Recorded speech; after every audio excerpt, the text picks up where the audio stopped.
ایک آدھ نہیں بلکہ ہزاروں لوگ سودی قرضوں کے اندر دبے ہوئے ہیں. بھئی بتاؤ ایسا ہے یا نہیں؟ میری بات غلط تو نہیں ہے؟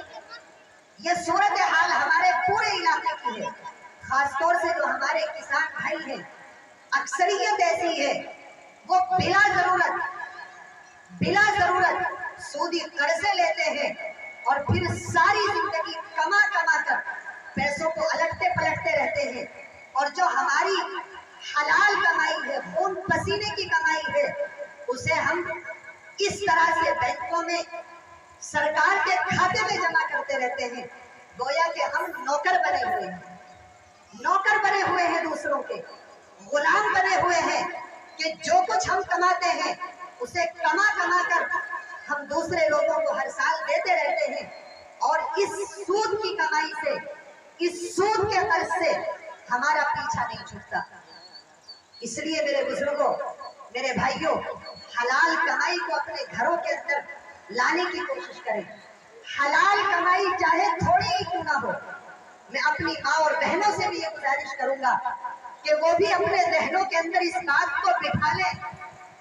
کہ چاہے ہمیں روکھی سوکھی کھا کر گزارا کرنا ہو، چاہے ہمیں ہلکے اور سادے کپڑے پہن کر گزارا کرنا ہو، لیکن ہم حلال روزی کو استعمال کریں گے،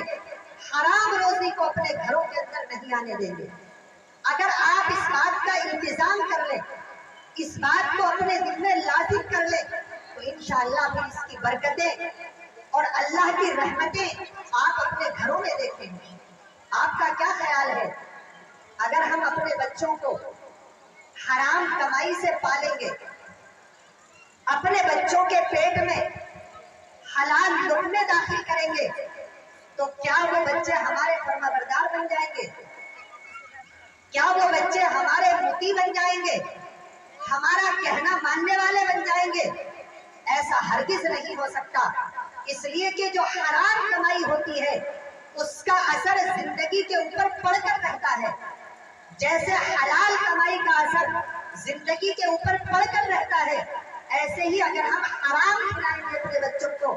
تو پھر اس کا اثر بھی ہماری زندگیوں کے اوپر پڑ کر رہے گا. ایک واقعہ مجھے یاد آیا، ہمارے اسی علاقے کے ایک بڑے بزرگ گزرے ہیں، حضرت مولانا مظفر حسین صاحب کاندھلوی رحمت اللہ علیہ. شاید آپ حضرات نے نام سنا ہوگا. حضرت مولانا مظفر حسین صاحب کاندھلوی رحمت اللہ علیہ بڑے پائے کے عالم ہیں، ایسے بڑے بزرگ ہیں کہ صرف اپنے ہی نہیں بلکہ غیروں نے بھی ان کی بزرگیت کا، غیروں نے بھی ان کی عظمت کا اعتراف کیا ہے. ایک مرتبہ حضرت والا پانی پت سے کاندھلا آ رہے تھے، راستے میں دیر ہو گئی، مغرب کا وقت ہو گیا، سواری کا انتظام نہیں تھا. اس وقت نہ سواریوں کا ایسا نظم تھا، نہ فون وغیرہ جو آج کل کے دور میں طرح طرح کی سہولیات ہو گئی، یہ سہولیات بھی اس وقت نہیں تھی. سادگی کا زمانہ تھا، سواریاں دیر تک نہیں ملتی تھی. تو حضرت نے یہ سوچا کہ بھئی اب گھر پہنچنے کا وقت تو نہیں رہا، اس لیے مجھے کوئی مسجد تلاش کرنی چاہیے اور مجھے وہاں رات گزار لینی چاہیے. حضرت نے ایک بستی کے اندر اپنا قیام کیا اور وہاں اس بستی میں ایک غیر آباد سی مسجد ملی اور وہاں سامنے آئی، اور وہ مسجد اس طرح کی تھی، ایسا معلوم ہوتا تھا جیسے یہاں نہ کوئی نمازی ہے نہ یہاں کوئی امام ہے، ایسے ہی غیر صفائی ستھرائی والی مسجد. کچھ وہاں گھاس وغیرہ بھی کھڑی ہوئی ہے، صفائی ستھرائی بھی نہیں ہے. تو خیر حضرت نے ارادہ کر لیا کہ مجھے تو یہاں رات گزارنی ہے، اس لیے حضرت نے وہاں صفائی کی اور اپنی چادر بچھا کر وہاں نماز پڑھی مغرب کی اور لیٹ گئے. نماز کے بعد ایک شخص وہاں آیا اور اس نے نماز پڑھی، اکیلے آ کر نماز پڑھی، اور نماز پڑھ کر وہ شخص اپنے گھر چلا گیا اور اپنے گھر جا کر 3 روٹی لے کر آیا، اور وہ 3 روٹی لا کر حضرت مولانا کے سامنے پیش کر دی اور یہ کہا کہ آپ مجھے بزرگ آدمی معلوم ہوتے ہیں، یہاں تو زیادہ مسلمانوں کی آبادی نہیں، شاید آپ نے کھانا بھی نہیں کھایا ہوگا،